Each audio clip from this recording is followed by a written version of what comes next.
This channel does not promote any violent, harmful, or illegal activities. All content provided by this channel is meant for an educational purpose only. Political নিউজে আজকে শুরু করব ভাঙড়ের খবর দিয়ে, ভাঙড়ের খুনের খবর দিয়ে। ভাঙড়ের প্রত্যেকটা খুনই আপনারা জানেন, চাইলে না চাইলে, জেনে অথবা না জেনে আসলে শেষমেশ ওই রাজনৈতিক খুন হয়ে দাঁড়ায়। এবারও তাই খুন নিয়ে রাজনৈতিক চাপানুতর আছে, কিন্তু ঠিক কোন রাজনীতির জন্য খুন, মানে তৃণমূলের বাইরে অন্য কোনো রাজনৈতিক দল খুন করলো নাকি তৃণমূলেরই অপর গোষ্ঠী খুন করলো, সে রহস্য এখনো কাটেনি বা মীমাংসা হয়নি। সে রহস্য কাটানোর চেষ্টা পুলিশ করছে, নিশ্চিতভাবে পুলিশের তদন্ত এগোচ্ছে, কিন্তু আর 5টা খুনের মতো, এর আগে ঘটে যাওয়া আরো অসংখ্য খুনের মতো এবারও কি পুলিশের তদন্ত শেষমেশ কোনো সিদ্ধান্তে পৌঁছবে? আপাতত আমরা ভাঙড়ের এই মুহূর্তের ছবিটা দেখি।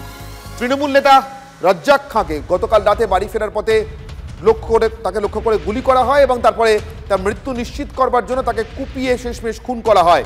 সেই রাজ্জাকের দেহ কিছুক্ষণের মধ্যেই ফিরে আসবে তার বাড়িতে, তার পাড়ায়। আর এই মুহূর্তে আমাদের প্রতিনিধি সৌরভ দত্ত সরাসরি রয়েছেন ভাঙড় থেকে আমাদের সঙ্গে। সৌরভ, এই মুহূর্তের পরিস্থিতিটা কি যদি সেটা সংক্ষেপে আমাদেরকে একটু বল।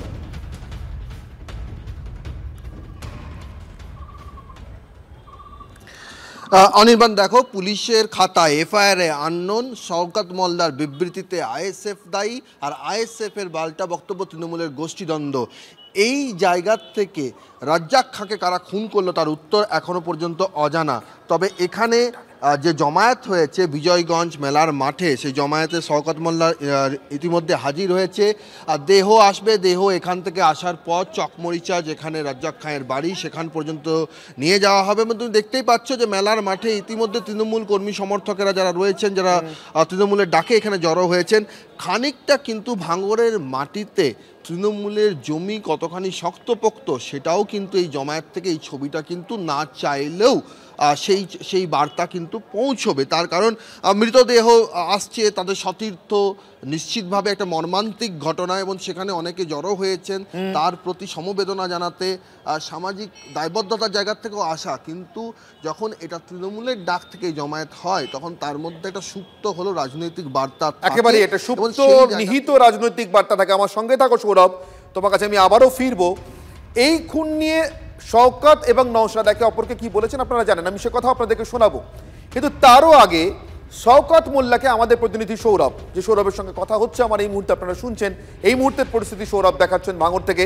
সেই সৌরভই প্রশ্ন করেছিলেন শওকত মোল্লাকে যে আপনারা বলছেন আইএসএফ খুন করেছে, আইএসএফ এর নির্দেশে বা ষড়যন্ত্রেই খুন হয়েছে, নওশাদকে আপনি অভিযুক্ত করছেন। শওকত মোল্লাকে জিজ্ঞাসা করেছিলেন আমাদের প্রতিনিধি সৌরভ, তাহলে নওশাদের বিরুদ্ধে বা তার দলের কোনো নির্দিষ্ট নেতাকর্মীর বিরুদ্ধে এফআইআর হলো কি?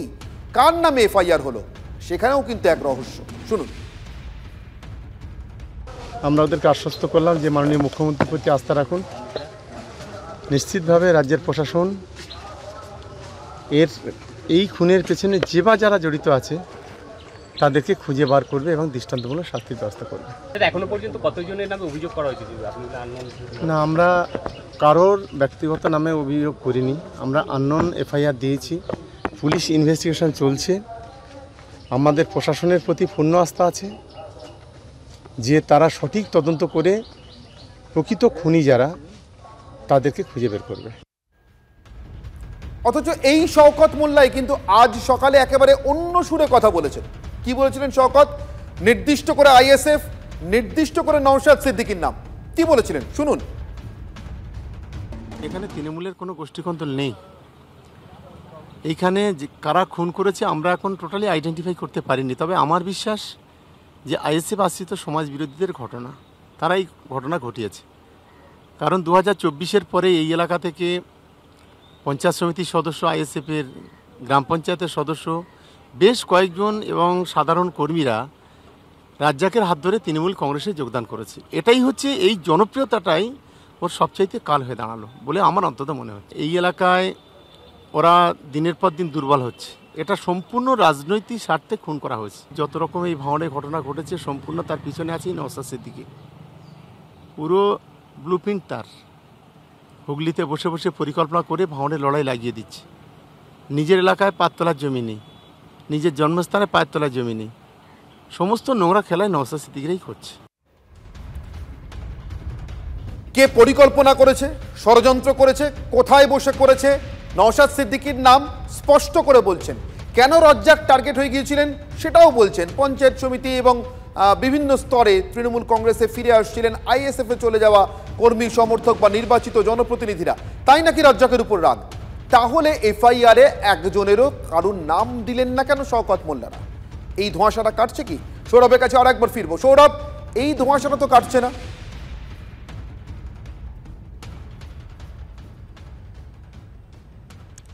দেখো, নিশ্চিতভাবে এই ধোঁয়াশা কাটছে না। তার কারণ তৃণমূলের সর্বোচ্চ স্তরের নেতা, তিনি তৃণমূলের এখানকার যে অভিভাবক বলতে যাকে বোঝায়, তিনি ক্যানিং পূর্বের বিধায়ক শওকত মোল্লা। আর তার অঙ্গুলি হেলনেই এখন ভাঙড় চলে, এবং তার অঙ্গুলি হেলনেই এখন আর আদি তৃণমূল বলে যিনি পরিচিত সেই আরাবুল ইসলাম এখন কোন ঠাসা।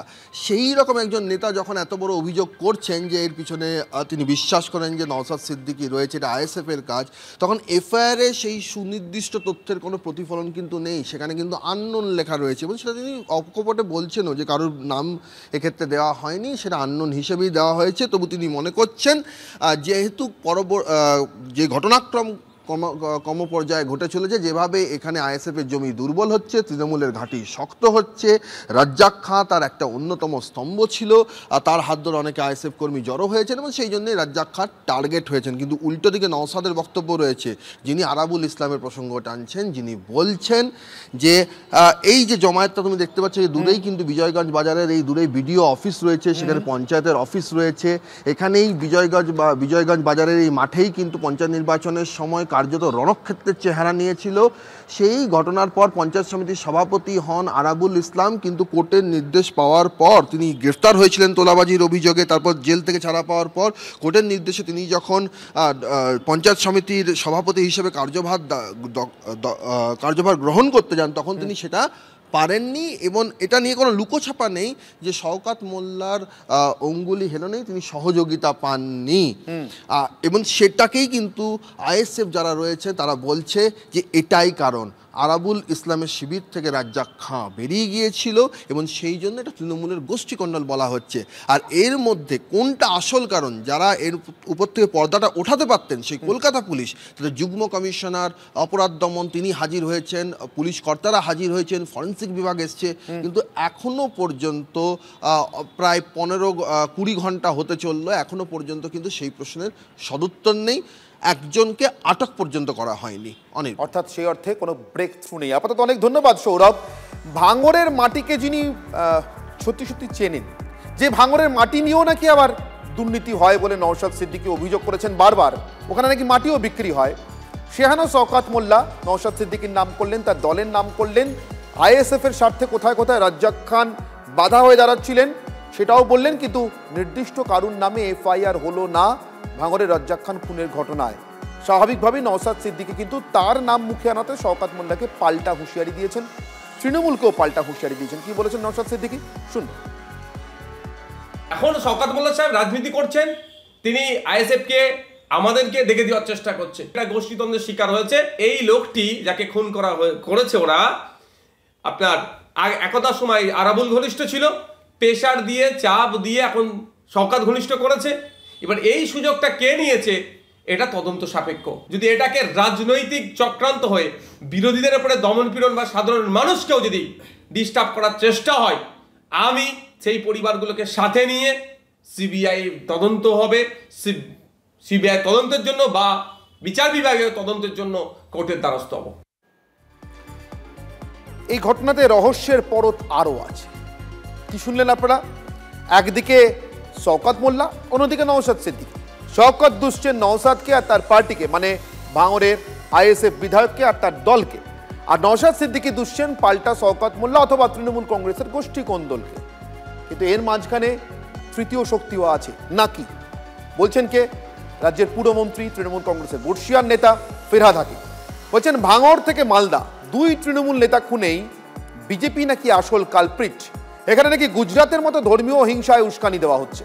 শুনবো ফিরহাদ হাকিমের বক্তব্য। আমরা তৃণমূল কংগ্রেস খুনে বিশ্বাস করি না। মমতা বন্দ্যোপাধ্যায় বলেছিলেন বদলা নয় বদল চাই, নতুন বাংলা গড়তে চাই। নতুন বাংলা হয়েছে, বদলার জন্য নয়। কিন্তু যে দলটা এসে উস্কানি দিচ্ছে, ধর্মীয় উস্কানি দিয়ে হিংসা করছে, যেরকম ভাবে গুজরাটে করেছিল। খুব মানে ভয়াবহ একটা কালচার বেঙ্গলে নিয়ে আসার চেষ্টা করছে, হিংসার কালচার। আমাদের বাংলা চৈতন্যের বাংলা, যেখানে আমরা বলি মেরেছো কলসির কানা, তাই বলে কি প্রেম দেব না। এই মুহূর্তে বিজেপি নেতা সজল ঘোষ আমার সঙ্গে রয়েছেন এবং বিজেপি মুখপাত্র। সজল বাবু, এমনিতে তো শুভেন্দু অধিকারী বলুন বা আপনারাও বলুন, আপনারা বারবার বলেন আপনারা মুসলিমরা যেখানে সংখ্যালঘু তেমন এলাকা থেকে ভোট পান না, মুসলিমরা আপনাদেরকে বিশ্বাস করে ভোট দেন না। কিন্তু মুসলিম সংখ্যাগুরু এমন এলাকা ভাঙড়, মুসলিমরাই সংখ্যাগুরু এমন এলাকা মালদার, সেখানে দুজন মুসলিম সংখ্যালঘু নেতা তারা খুন হয়ে গেলেন, তারা যেখানে সংখ্যাগুরু, অথচ আপনাদের নাম আসছে। ফিরহাদ হাকিম বলছেন আপনারা কি দলের সংগঠনের শক্তি বাড়ছে কিন্তু তাও চেপে যাচ্ছেন, ব্যাপারটা সামনে বলছেন না। মালদাতেও মরছে বলছেন তো, আমি জানতাম না। হ্যাঁ, দুটো কমলো তৃণমূলী, যদিও সমস্ত মৃত্যুই দুর্ভাগ্যজনক। আমি আপনাকে একটা কথা বলি, দেখুন কি বলছেন ববি হাকিম, বলছেন চৈতন্য। হ্যাঁ, আমিও বলি বাবা তোমার চৈতন্য হোক। হ্যাঁ, বলছে কি শোনাচ্ছে, মেরেছে কলসির কানা, তাই বলে কি প্রেম দেব না। এই মানুষটাই তো কদিন আগে বলেছিল দাওয়াতে ইসলাম দেব। মহা মুশকিল। এ তো মদনদা বলে ঠিক আছে, এখন ববিদা সকাল বিকেল যে কি যে বলছে, সোডিয়াম পটাশিয়াম সমস্যা এরও হচ্ছে কিনা দেখতে হবে। আর সব ক্ষেত্রেই এরা বিজেপি আছে না, হিংসার রাজনীতি। আচ্ছা, ভাঙড়ে একটাও বিজেপি খুঁজে পাবেন আপনি? না না, আমি তো জানতাম না, তাই জিজ্ঞাসা করলাম আপনাকে। আপনাদের শক্তি বেড়েছে কি? পরিবারের লোককে জিজ্ঞাসা করুন, আপনি ওদের পরিবারের লোককে জিজ্ঞাসা করুন, পরিবারের লোকেরা বলে দেবে যে ববি হাকিম ঠিক বলছেন না মিথ্যা বলছেন।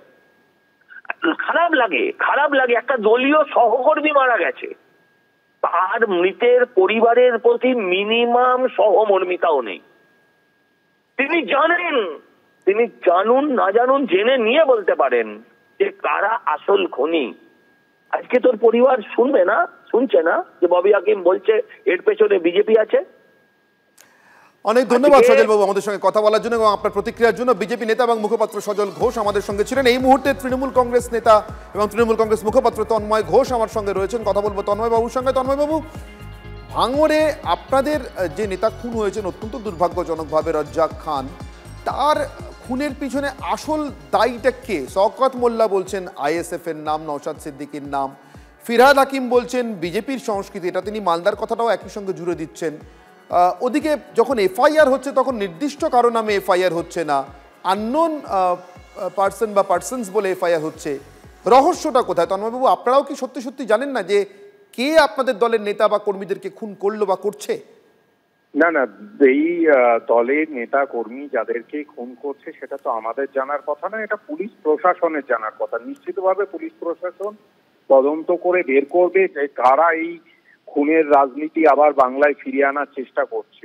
তবে একটা কথা তো ঠিক, যেভাবে কালকে আপনারা দেখেছেন শুভেন্দু বাবু, এটা মানে ওয়াইডলি সার্কুলেট হয়েছে, শুভেন্দু বাবু যেভাবে এখানে বাংলার মুখ্যমন্ত্রীর সঙ্গে কাশ্মীরের মুখ্যমন্ত্রী দেখা করতে এসেছেন, তার প্রেক্ষিতে তিনি যে মন্তব্য করেছেন যেটা তার দল এবং কেন্দ্রীয় সরকার সমর্থন করে না, সেরকম একটা মন্তব্য শুধুমাত্র বিভাজনকে উস্কে দেওয়ার জন্য। অর্থাৎ এই যে সমাজের সবসময় কোনো একটা দিকে যদি কমিউনালিজমকে বাড়ানো হয় তাহলে তার কাউন্টার কমিউনালিজম তৈরি হয়। সুতরাং এইভাবে বাংলাকে নষ্ট করার পিছনে নিশ্চিতভাবে বিজেপির একটা চক্রান্ত কাজ করছে। তবে এই দুটো নির্দিষ্ট ঘটনায়, পার্টিকুলারলি ভাঙড়ের ঘটনায় যারা দোষী, প্রশাসন তাদের নিরপেক্ষ তদন্ত করে তাদেরকে ধরা হবে এবং আইনের আওতায় এনে তাদের যা শাস্তি সেই শাস্তি হবে, এই ব্যাপারে নিশ্চিত। অনেক ধন্যবাদ আমাদের সঙ্গে কথা বলার জন্য এবং আপনার প্রতিক্রিয়ার জন্য। তন্ময় ঘোষ তৃণমূল কংগ্রেস মুখপাত্র আমাদের সঙ্গে ছিলেন। ভাঙড়ের ঘটনা নিয়ে তাদের দলের অবস্থান স্পষ্ট করছিলেন, যদিও শওকত আর ফিরহাদ হাকিমের বক্তব্য পাশাপাশি রাখলে মিলছে না, সকালের কথা বিকেলের সঙ্গে মিলছে না।